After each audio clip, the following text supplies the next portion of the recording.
Hello les gens, asseyez-vous, on va parler. Les Quick Sips sont des infos rapides, des updates ou des rumeurs que je vous partage en seulement quelques minutes. Likez, partagez, abonnez-vous, c'est le seul moyen d'être à jour sur les gossips.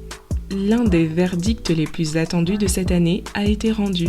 R. Kelly a été reconnu coupable des 9 chefs d'inculpation contre lui. Il s'agit de son procès dans l'État de New York où il était accusé de trafic sexuel et de racket, entre autres. Ce sont des charges que l'on retient habituellement contre des mafias ou des organisations criminelles de ce genre. Donc le verdict est d'autant plus significatif. Après les 1001 témoignages contre lui, le procès perdu, les documentaires et les décennies où tout le monde faisait semblant de ne rien voir, l'affaire R. Kelly a fini par prendre de l'ampleur avec le mouvement MeToo. Qu'est-ce qui attend le chanteur désormais ? Déjà en prison depuis juillet 2019, il y retourne dans l'attente de sa sentence finale, prévue le 4 mars 2022. Il s'agira de déterminer combien de temps R. Kelly devra encore rester derrière les barreaux. Il risque jusqu'à 20 ans de prison. Mais ce n'est pas tout. Sachez que le procès de New York n'est pas le seul auquel R. Kelly devait faire face. Le gars a encore 2 autres procès en attente dans 2 autres États, l'Illinois et le Minnesota, dans lesquels il est accusé des mêmes genres de crimes. La question se pose de savoir s'il est nécessaire d'engager de nouveaux procès, maintenant qu'on sait que R. Kelly va recevoir sa sentence déjà dans l'État de New York. Le prochain procès devrait être celui du Minnesota,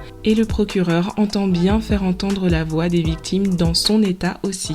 R. Kelly n'est pas prêt de revoir la lumière du jour. C'est une victoire, en quelque sorte. Mais le fait qu'il a fallu attendre tout ce temps, qu'il a fallu que la gravité des actes soit sans précédent, avec des victimes dans chaque port, et que, disons-le, il a fallu que le gars soit noir pour qu'on arrive à un verdict aussi net, montre à quel point c'est difficile de faire entendre sa voix de victime d'abus sexuels dans ce monde tordu dans lequel on vit. En tout cas, maintenant que R. Kelly a été officiellement reconnu coupable, la grande question se pose à nouveau, de bannir ou de ne pas bannir sa musique. À vous de me le dire dans les commentaires. Dans la catégorie des prédateurs présumés, cette fois, on a notre cher T.I. et sa femme Tiny, qui se trimballent de multiples accusations pour agression avec utilisation de drogue. Je n'avais pas eu l'occasion la semaine dernière de le dire, mais je tenais quand même à partager l'info, puisque j'ai plus d'une fois parlé de l'affaire de T.I. et Tiny. Une des victimes présumées, celle qui se trouvait être un sergent dans l'armée, ne sera pas entendue par le juge. Ce cas d'agression présumée a été abandonné par les procureurs de Los Angeles pour cause de prescription. Les faits détaillés par la victime auraient eu lieu en 2005 et la limite était de 10 ans pour porter plainte. Cela ne veut pas dire que T.I. et Tiny sont innocents. Cela ne veut pas dire qu'ils sont coupables. Ça veut dire en gros qu'on ne le saura jamais. Voilà, c'est comme ça. Ce n'était pas la seule victime présumée à avoir porté plainte. Donc non, T.I. et Tiny ne sont pas encore tirés d'affaire. Mais j'imagine qu'on peut considérer ça comme une victoire pour eux. En revanche, il y en a une autre qui a gagné sa petite bataille pendant ce temps. C'est Sabrina Peterson, la femme à l'origine de tout ce bordel, si on peut dire. Elle avait porté plainte contre tout le monde pour diffamation. T.I., Tiny et aussi Shekinah. Le juge lui a accordé le droit de, engager des poursuites contre T.I. et Tiny. En fait, entre le moment où tu portes plainte et le moment où le procès commence, parfois il y a une audience pour décider si ta plainte est recevable. Et le juge a dit que la plainte de Sabrina est recevable. En gros, c'est ça. Reste maintenant à attendre le procès. Vous vous rappelez de l'émission The Activist, la grande idée de CBS et de Global Citizen pour révolutionner la télévision et l'activisme dans le monde entier ? Le concept était une télé-réalité qui mettrait en compétition des activistes qui feraient équipe avec des célébrités. À la fin, on récompenserait le meilleur activiste. L'émission est toujours programmée pour octobre, mais apparemment, à cause des critiques immédiates qu'ils ont reçues, ils ont décidé de modifier le concept de l'émission. Finalement, ce sera une série documentaire qui va suivre des activistes dans leur travail quotidien. Julianne Hough avait publié un message d'excuse concernant cette émission. D'ailleurs, c'était marrant qu'on la choisisse elle pour l'émission, parce qu'en 2013, elle en était encore à faire des blackface pour Halloween. Priyanka Chopra est aussi partie raconter sa vie pour s'excuser. Par contre, Usher, il a rien dit. C'est bizarre. Will Smith revient sur l'un des plus grands moments de la pop culture de l'année 2020 dans son interview pour GQ Magazine.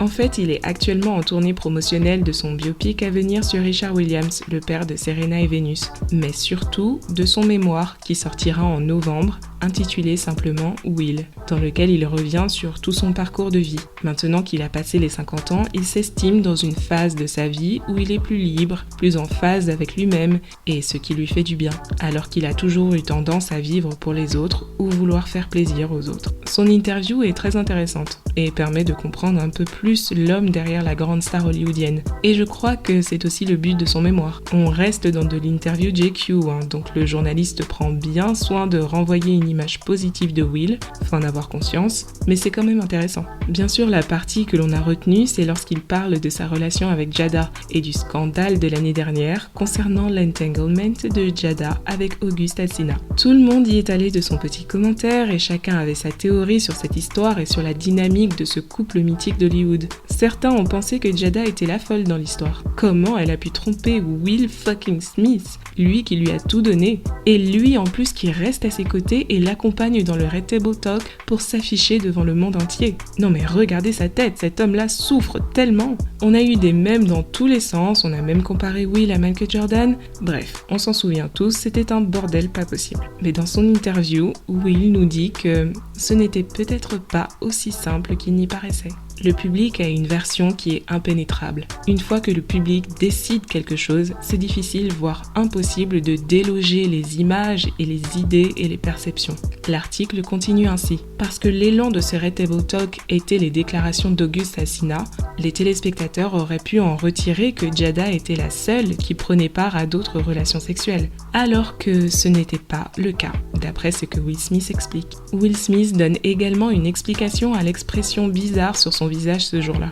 Il était minuit, nous allions partir en vacances le lendemain. C'est genre non les gars, je ne suis pas triste, je suis complètement fatiguée. C'est sympa de pouvoir clarifier les choses même après tout ce temps. Mais franchement, est-ce vraiment surprenant ? Beaucoup de gens savaient depuis longtemps que le couple de Will et Jada était loin du stéréotype du couple parfait. Et c'était évident que pendant que Jada faisait ses choses, Will se mettait à l'aise aussi de son côté. Il n'y a pas de grande victime dans tout ça. C'est d'ailleurs rarement le cas dans un couple marié depuis 24 ans.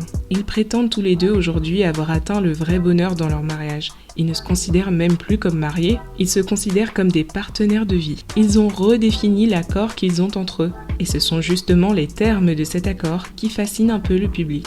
Parce qu'on tient absolument à leur mettre des étiquettes en se servant des mots rigides que l'on connaît. Mariage, infidélité, couple libre, échangiste, rupture, etc. etc.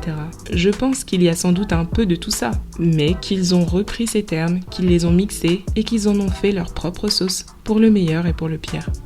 Likez, partagez, abonnez-vous et dites en commentaire ce que vous pensez de la vidéo. Bannir ou ne pas bannir la musique de R. Kelly ? Telle est la question. Est-ce que vous êtes à l'aise avec le nouveau concept de CBS pour The Activist ? Qu'est-ce que vous pensez des coïncidences de Will Smith ? Allez, on se parle en commentaire.